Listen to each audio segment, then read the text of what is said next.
আমাদের অনেকে জানে না জীবনের উদ্দেশ্যটা কি। বেশিরভাগই 1 নম্বর উদ্দেশ্যটা হচ্ছে কিভাবে উপার্জন করবে। অধিকাংশ লোককে জিজ্ঞেস করবেন, তাদের সঙ্গে কথা বলে দেখবেন 1 নম্বর চেষ্টা হচ্ছে জীবিকার ব্যবস্থা করা। তারা জীবিকার ব্যাপারে বেশি সচেষ্ট, কিভাবে জীবন চালাবে, তাদের উপার্জনের উপর ভিত্তি করে জীবন ধারণ করে থাকে। তারা কি খাবে, কি পড়বে, কোথায় বাস করবে, কোন স্কুলে পড়াশোনা করবে, কোন স্নাতক ডিগ্রি নেবে, সবকিছু উপার্জনকে ঘিরেই হচ্ছে। আর এরা চিন্তা করে যে যদি বেশি টাকা উপার্জন করতে পারে তাহলে জীবনের লক্ষ্য অর্জন করে ফেলেছে। যেমন আমি যথাযথ হওয়ার উদাহরণ দিলাম। আমাদের অধিকাংশই কি করি, পাখির চোখ নিশানা না করে কি করি, আমরা শূন্যে গুলি করে দিই আর চারপাশের বিষয়গুলো টেনে আনি, নিশানা ছাড়াই গুলি করে দেই। কোন একটা বিষয়ে গ্রাজুয়েশন করি, তারপর যখন বলা হয় কেন এই কোর্স নিয়েছো তুমি, ও আমি তো ভাবিনি। তারপর বিশেষত্ব খোঁজে, আরো বেশি বিশেষত্ব খোঁজে, তারপর চেষ্টা করে, যাচাই করে কেন এই কোর্স নিয়েছে। দেখবেন লোকে প্রথমে চিন্তা করে কত উপার্জন করবে, আর উপার্জনের ভিত্তিতে সে সিদ্ধান্ত নেয় কিভাবে তাদের জীবন যাপন করবে। এটা শূন্যে গুলি ছোঁড়ার মতো, আর পাখির চোখে নিশানা করার চিন্তা করা। প্রথমে দেখতে হবে আমাদের কেন্দ্র কোনটা, কোনটাকে ভিত্তি করে আমাদের জীবন আবর্তিত হচ্ছে। বিভিন্ন মানুষের ভিন্ন ভিন্ন কেন্দ্র রয়েছে। কিছু লোক তারা আত্মকেন্দ্রিক, সবকিছুতে নিজেদের কথা ভাবে, পৃথিবীর অন্য মানুষকে নিয়ে কোনো মাথা ব্যথা নেই, নিজেদের নিয়ে তারা ব্যস্ত থাকে। কিভাবে জীবনযাপন করবে অন্যদের নিয়ে চিন্তা করার সময় নেই, তারা আত্মকেন্দ্রিক। কিছু লোক পরিবার কেন্দ্রিক, তাদের সারা জীবন পরিবারকে ঘিরেই কেটে যায়। তারা যে কোনো নিয়ম ভাঙতে বা গড়তে প্রস্তুত, হোক সেটা সঠিক কিংবা ভুল, পরিবারকে সুখী করতে। তাদের মূল উদ্দেশ্যটা হচ্ছে পরিবারকে খুশি করা। কেউ হয়তো পিতামাতা কেন্দ্রিক, কিছু হয়তো পরিবার কেন্দ্রিক, স্ত্রী কেন্দ্রিক বা স্বামী কেন্দ্রিক, কেউ হয়তো সন্তান কেন্দ্রিক।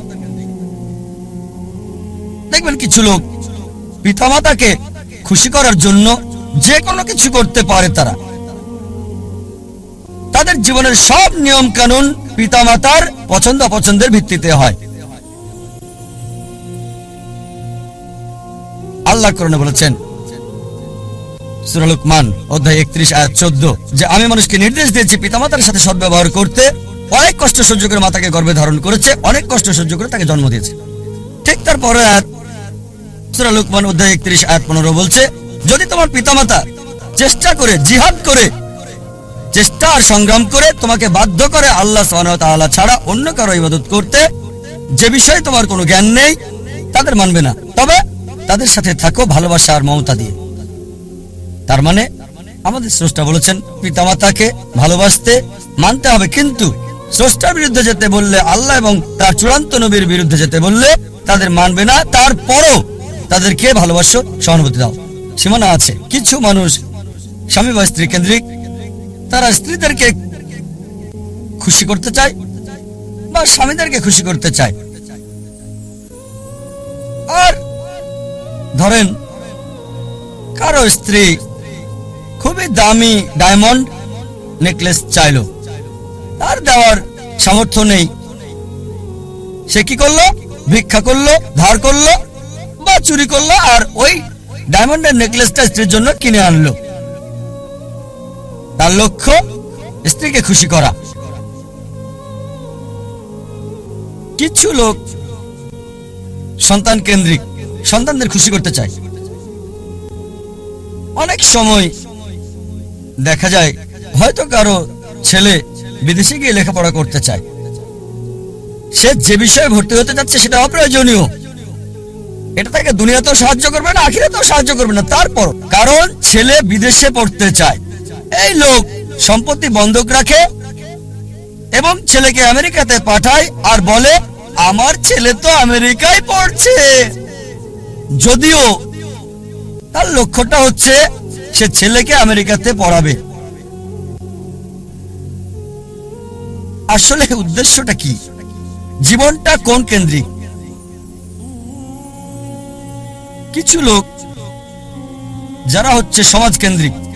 আমরা জানতে চাই আমাদের পরিবারের বাইরের লোকজন কি চিন্তা করে, এভাবে পুরো জীবনটা সমাজ কেন্দ্রিক হয়ে যায়। কিছু লোক প্রতিবেশী কেন্দ্রিক, প্রতিবেশীর সাথে প্রতিযোগিতায় লিপ্ত। একটা গল্প মনে পড়ে গেল। একসময় একজন ফেরেশতা এসে এক লোককে বলল, আমি তোমার উপর খুশি, তুমি যা চাইবে আমি তোমাকে তাই দেব, তবে একটা শর্ত, যা তুমি চাইবে আমি তোমাকে সব দেব, তবে তোমার প্রতিবেশীকে দেব তার দ্বিগুণ। লোকটা বলল, একটা রোলেক্স ঘড়ি আমার চাই। ফেরেশতা তাকে রোলেক্স ঘড়ি দিয়ে দিল। প্রতিবেশী দুটো রোলেক্স ঘড়ি পেল। লোকটি বলল, একটা মার্সিডিজ গাড়ি আমার চাই। ফেরেশতা তাকে মার্সিডিজ গাড়ি দিল। প্রতিবেশীকে দুটো মার্সিডিজ দিল। লোকটি বলল, একটা সুন্দর বড় বাংলো চাই। ফেরেশতা তাকে সুন্দর বড় বাংলো দিল। তার প্রতিবেশীকে দেওয়া হলো দুটো সুন্দর বড় বাংলো। লোকটি পরে বলল, দয়া করে আমার শেষ ইচ্ছাটা তুমি পূরণ করে দাও। কি সেটা? আমার একটা চোখ তুমি নষ্ট করে দাও, যাতে কিছু আমি চোখে না দেখতে পাই।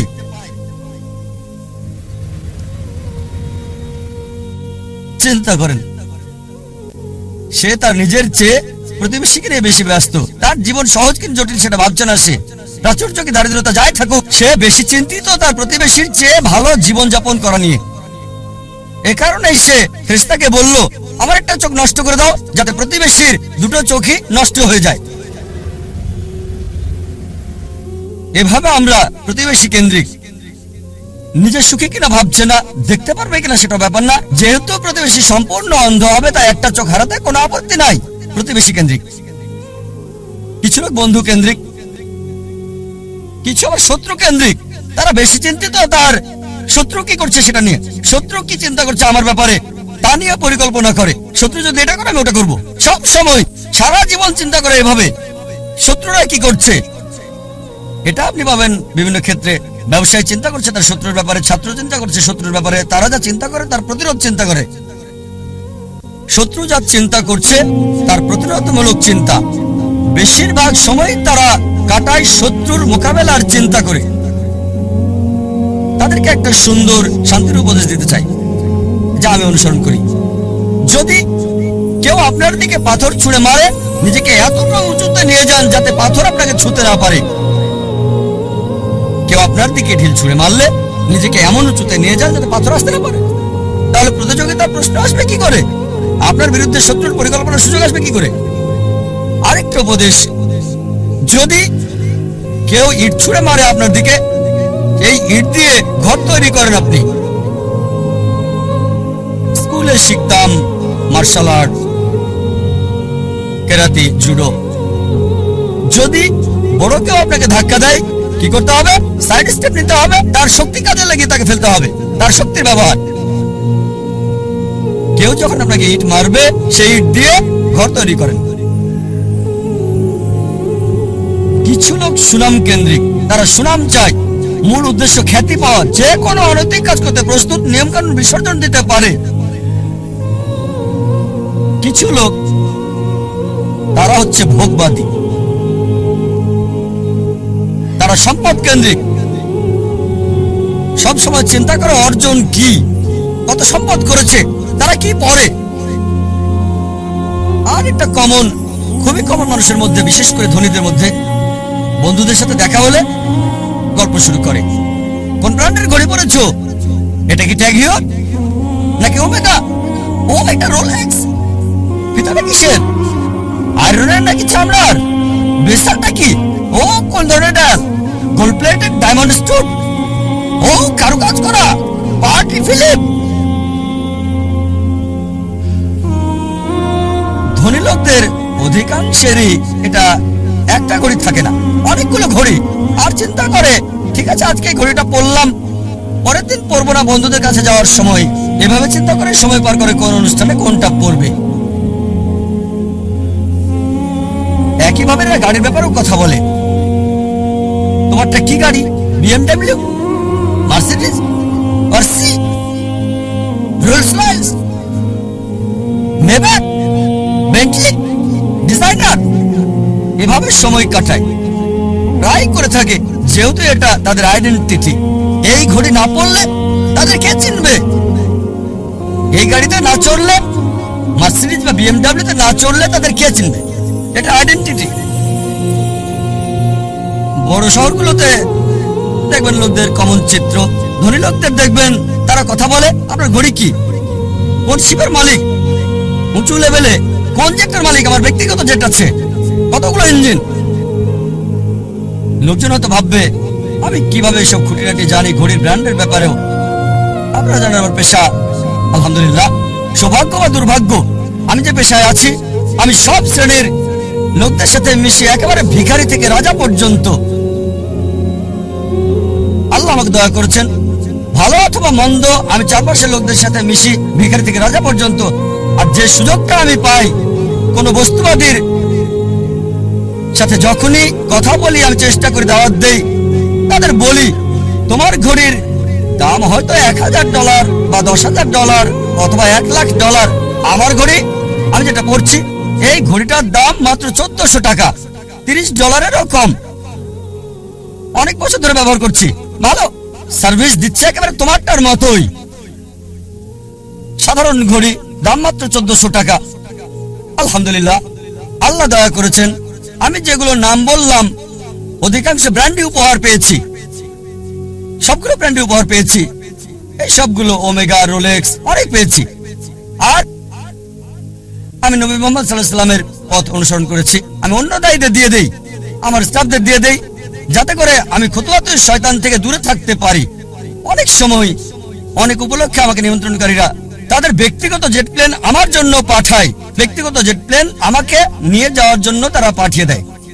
এমন অনেকবারই হয়েছে। চিন্তা করেন, জেট প্লেনের খরচ শুধুমাত্র একজন মানুষের জন্য, পাইলটদের পেমেন্ট, এয়ার হোস্টেসের পেমেন্ট, এয়ারপোর্টের ভাড়ার খরচ। তাই আমি তাকে বললাম এটা সবচেয়ে ভালো হয় যদি একটা ইকোনমিক ক্লাস টিকিট পাঠান। আলহামদুলিল্লাহ, আল্লাহ আমাকে দয়া করেছেন, আমার পরিবারকে রহমত করেছেন, মাশাআল্লাহ। এই সব গাড়ি কিনতে পারবো, ফার্স্ট ক্লাসে ভ্রমণ করতে পারি, আলহামদুলিল্লাহ। কিন্তু আমি একজন দায়ী, তাই আমি তাকে বললাম এত টাকা খরচ করার চেয়ে বরং একটা ইকোনমিক ক্লাস টিকিট পাঠিয়ে দেন, চলে আসবো, বাকি টাকা অন্য কোথাও দান করে দেবেন আল্লাহ সুবহানাহু ওয়া তাআলার পথে।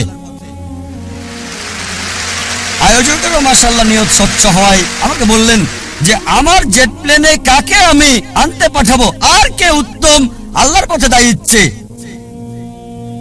আমি তাকে বললাম ইনশাআল্লাহ আপনার নিয়ত যেহেতু সহি, ইনশাআল্লাহ আল্লাহ আপনাকে পুরস্কার দেবেন। তার নিয়ত ছিল আল্লাহর পথে দায়ীর জন্য ভালো ব্যবস্থা করা, আল্লাহ তাকে পুরস্কার দেবেন। একটা কথা মনে রাখবেন, এর মানে বলছি না যে এই সব কিছু ভোগ বিলাস একেবারে হারাম, সব ক্ষেত্রে এগুলো হারাম তা নয়। জীবনের উদ্দেশ্যটা কি জানতে হবে। এগুলো হারাম হতেও পারে, আবার নাও হতে পারে। একটা উদাহরণ দিচ্ছি, মনে করেন আপনার অবস্থান ক্যাটাগরি এ তে, যাদের এসব করার সামর্থ্য নেই, এই দামি ঘড়ি, এই দামি গাড়ি, দামি বাংলো, কিন্তু যদি সে ভিক্ষা করে, যদি ধার করে, চুরি করে বলো না, দামি ঘড়ি কেনে, দামি গাড়িতে চড়ে, এটাকে ইসরাফ বলা হয়, এটা হারাম। দ্বিতীয় শ্রেণীর লোক আছে যাদেরকে আল্লাহ সামর্থ্য দিয়েছেন। আল্লাহ কোরআনে বলেছেন সূরা আনাম অধ্যায় 6 আয়াত 71, কিছু লোককে আমি অনেক বেশি প্রাচুর্য দিয়েছি অন্যদের চেয়ে। আল্লাহ বলেন সূরা আনাম অধ্যায় 6 আয়াত 165, আল্লাহ কিছু মানুষকে অন্যের উপর মর্যাদা দিয়েছেন যাতে তিনি তোমাদের পরীক্ষা করতে পারেন। তাই আল্লাহ যদি আপনাকে সামর্থ্য দেন আর আপনি এগুলো কিনেন, দামি গাড়ি, দামি ঘড়ি, দামি বাংলো, আর শুধু এগুলো নিয়েই আপনি থাকেন, এগুলো ছাড়া কিছুই করতে পারেন না, এটাই আপনার কেন্দ্র, এটাই আপনার জীবনের উদ্দেশ্য, তাহলে এটা হারাম। তৃতীয় ক্যাটাগরির লোক আছে যাদেরকে আল্লাহ সামর্থ্য দিয়েছেন, তারা সেগুলো কিনে, তবে সেগুলো নিয়েই পড়ে থাকে না। এটা কিনেছে। নবী সুলাইমান আলাইহিস সালামের উদাহরণ দেখে তিনি ধনী ছিলেন, মালিকও হয়েছিলেন, তবে এগুলোর উপর নির্ভরশীল না। তাই যদি এগুলো কিনেন আর যদি আল্লাহ সুবহানাহু ওয়া তাআলাকে মেনে চলেন, বস্তুবাদী বিলাসের উপর নির্ভরশীল না হন, তাহলে এটা মুবাহ, ঐচ্ছিক, এটা হারাম না। তবে সবচেয়ে উত্তম চতুর্থ ক্যাটাগরি, যাদের আল্লাহ সামর্থ্য দিয়েছেন আর তারপর সেগুলো ব্যবহার করে না, এগুলো কিনে না। প্রিয় নবীজি মুহাম্মদ সাল্লাল্লাহু আলাইহি ওয়াসাল্লামের মতো আমাদের প্রিয় নবী মুহাম্মদ সাল্লাল্লাহু আলাইহি ওয়াসাল্লামের ক্ষমতা ছিল, সুনাম ছিল, আধিপত্য ছিল। সে সময় তিনি রাজা হতে পারতেন, সারা পৃথিবীর সব ধন সম্পদের মালিক হতে পারতেন, অথচ যখনই কোনো পুরস্কার পেতেন অনেক সময়, প্রায় সময় তিনি তার সাহাবীগণকে সেগুলো দিয়ে দিতেন। এই জন্য না যে গ্রহণ করা হারাম হবে, কেউ যদি ভালো উপহার দেয় সেটা রাখতে পারেন, সেটা হারাম না, কিন্তু নবীজি অন্যদের দিয়ে দিতেন। চতুর্থ ক্যাটাগরি, আল্লাহ সামর্থ্য দিয়েছেন আর সেগুলো ব্যয় করে আল্লাহ সুবহানাহু ওয়া তাআলার পথে।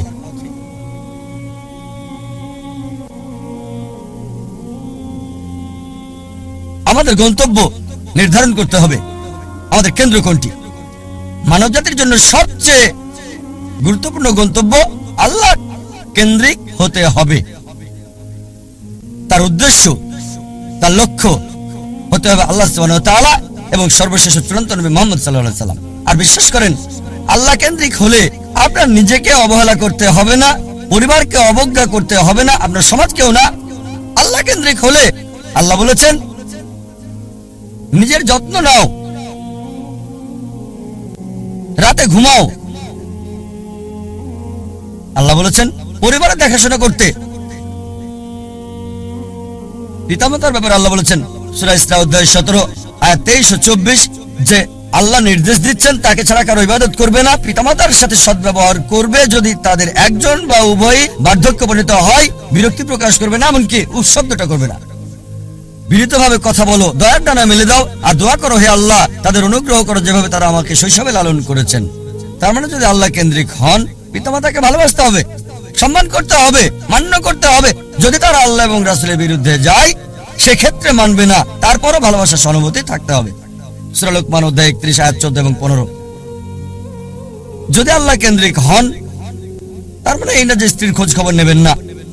একটা হাদিস আছে প্রিয় নবীজি মুহাম্মদ সাল্লাল্লাহু আলাইহি ওয়াসাল্লামের, আহমদ ইবনে হাম্বল, হাদিস নাম্বার 7396। আমাদের নবীজি মুহাম্মদ সাল্লাল্লাহু আলাইহি ওয়াসাল্লাম বলেছেন মুমিনদের মাঝে সেই সবচেয়ে উত্তম যে তার পরিবারের সাথে ভালো, বিশেষ করে স্ত্রীর সাথে। আল্লাহ কেন্দ্রিক হলে পরিবারকে অবহেলা করতে হবে না, সমাজকে অবহেলা করতে হবে না। আল্লাহ বলেন সূরা মাউন অধ্যায় 107 আয়াত 1 থেকে 7 যে প্রতিবেশীর হক আদায় করো, প্রতিবেশীকে সাহায্য করো। প্রিয় নবী মুহাম্মদ সাল্লাল্লাহু আলাইহি ওয়াসাল্লাম বলেছেন,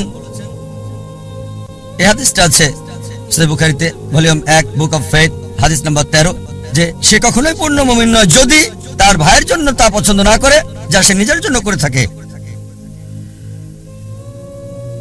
তার মানে অন্যদেরও দেখাশোনা করতে হবে। তাই আল্লাহ কেন্দ্রিক হওয়া মানে এই না যে সবকিছুকে অবহেলা করে ভিখারির মতো জীবনযাপন করতে হবে। তবে কেন্দ্র হবে আল্লাহ। আল্লাহ যদি সম্পদ দেন, সেই সম্পদকে আল্লাহর রাস্তায় ব্যয় করেন। আল্লাহ সুনাম দিলে আল্লাহর রাস্তায় সেটা ব্যয় করতে হবে। আল্লাহ আপনাকে গুণ দিলে, আল্লাহ আপনাকে অনুগ্রহ দিলে আল্লাহর রাস্তায় সেটাকে ব্যয় করেন। সবচেয়ে বড় উদাহরণ, রোল মডেল, যে মানুষটি সম্পূর্ণভাবে আল্লাহ কেন্দ্রিক ছিলেন, সর্বশেষ এবং চূড়ান্ত নবী মুহাম্মদ সাল্লাল্লাহু আলাইহি সাল্লাম। আমাদের প্রিয় নবী মুহাম্মদ সাল্লাল্লাহু আলাইহি সাল্লাম সবচেয়ে বড় উদাহরণ। তিনি সবকিছুতে আল্লাহ কেন্দ্রিক ছিলেন। আর তিনি শুধু মুসলিম জাতির জন্যই আসেননি, সমগ্র মানব জাতির জন্য রহমত স্বরূপ। আল্লাহ কোরআনে বলেন সূরা আম্বিয়া অধ্যায় 21 আয়াত 107, ওয়ামা আরসালনাকা ইল্লা রাহমাতাল লিল আলামিন, আমি তো তোমাকে অবশ্যই সমগ্র মানব জাতির রহমত হিসেবে প্রেরণ করেছি, সমগ্র সৃষ্টির রহমত হিসেবে, সমগ্র পৃথিবীর জন্য রহমত।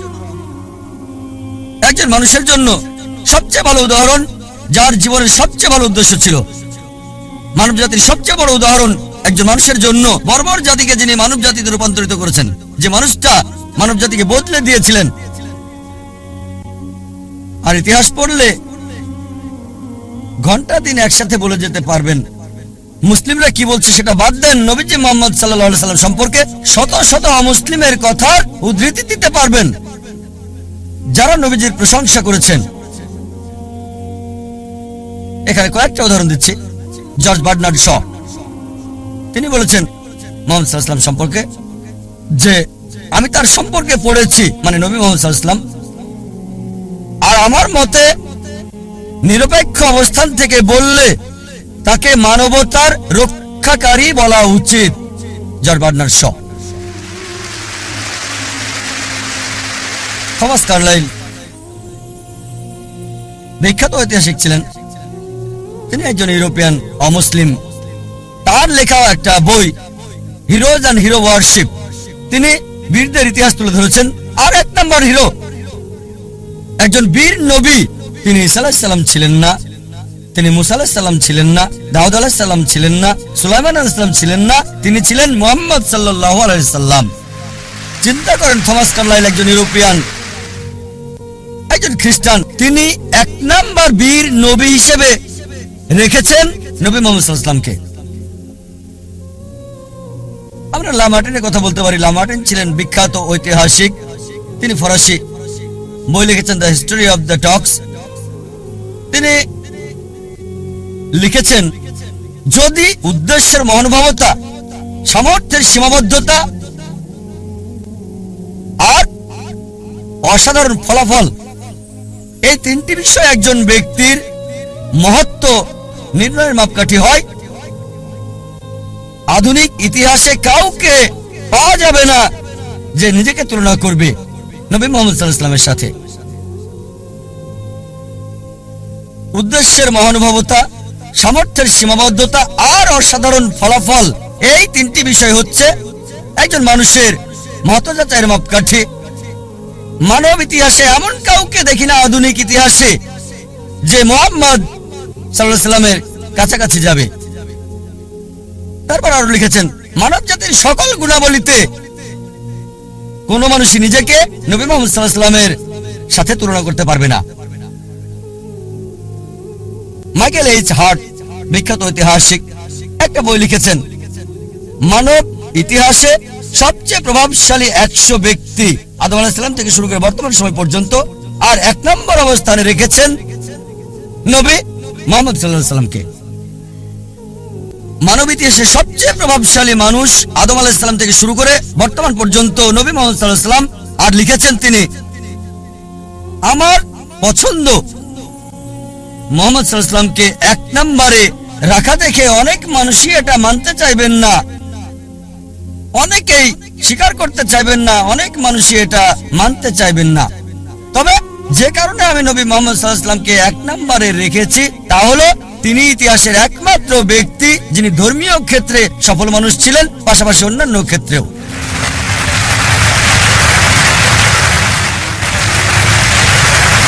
যদি এনসাইক্লোপিডিয়া ব্রিটানিকা পড়েন 11তম সংস্করণ, নবী মুহাম্মদ সাল্লাল্লাহু আলাইহি ওয়াসাল্লাম সম্পর্কে এতে বলা হয়েছে, মুহাম্মদ সাল্লাল্লাহু আলাইহি সাল্লাম ছিলেন পৃথিবীর সবচেয়ে সফল ধর্মীয় ব্যক্তিত্ব। চিন্তা করেন, এনসাইক্লোপিডিয়া ব্রিটানিকা। তারা বাধ্য, আর কেউ নেই বলার মতো। তারা সত্য বলতে চেয়েছে, চেষ্টা করেছে, তাদের সত্য বলতেই হবে, কারণ আল্লাহ কোরআনে বলেছেন সূরা ইসরা অধ্যায় 17 আয়াত 81, ফাকুল জাআল হক ওয়া যাকাল বাতিল ইন্নাল বাতিল কানা যাউকা। যখন সত্য মিথ্যার বিরুদ্ধে দাঁড়ায়, মিথ্যা ধ্বংস হয়ে যায়, আর মিথ্যার ধ্বংস অনিবার্য। আল্লাহ কোরআনে বলেন সূরা কালাম অধ্যায় 68 আয়াত 4, নিশ্চয়ই নবী মুহাম্মদ সাল্লাল্লাহু আলাইহি সাল্লাম উত্তম চরিত্রের উপর অধিষ্ঠিত। আল্লাহ বলেন সূরা আহজাব অধ্যায় 33 আয়াত 21, অবশ্যই নবী মুহাম্মদ সাল্লাল্লাহু আলাইহি সাল্লামের জীবনের মধ্যে তোমাদের জন্য রয়েছে উত্তম আদর্শ। নবী মুহাম্মদ সাল্লাল্লাহু আলাইহি সাল্লাম জীবনের সকল ক্ষেত্রেই সফল ছিলেন, কেবল ধর্মীয় ক্ষেত্রে নয়, রাজনৈতিক ক্ষেত্রেও সফল, নিরপেক্ষতার ক্ষেত্রে, সুষ্ঠু জীবনযাপনের ক্ষেত্রে তিনি এতই সফল ছিলেন যে তার প্রত্যেকটা কাজই আমাদের জন্য অনুসরণীয়। তিনি কি পড়তেন, যদি অনুসরণ করেন ইনশাআল্লাহ সওয়াব পাবেন। আদেশ করেছেন আর নিজেও টাকনুর উপরে কাপড় পরতেন, যদি টাকনুর উপরে কাপড় পরেন ইনশাআল্লাহ পুরস্কার পাবেন। ওই ব্যক্তির মতো বিজ্ঞানী হতে চাইলে আইজাক নিউটনের লম্বা চুল সাহায্য করবে না, তার জুতা সাহায্য করবে না, কাপড় সাহায্য করবে না। কিন্তু যদি নবীজির মতো হতে চান, তিনি যা করেছেন সেগুলোর মতো তাকে কপি করেন, আপনার কল্যাণ হবে এই পৃথিবীতে, পাশাপাশি আখিরাতেও। তিনি বলেছেন দাড়ি রাখতে, যদি দাড়ি রাখেন ইনশাআল্লাহ কল্যাণ হবে আপনার। নবীজি যা করেছেন জীবনের সকল ক্ষেত্রে সফল ছিলেন তিনি, সবচেয়ে উত্তম রোল মডেল সব মানুষের জন্য।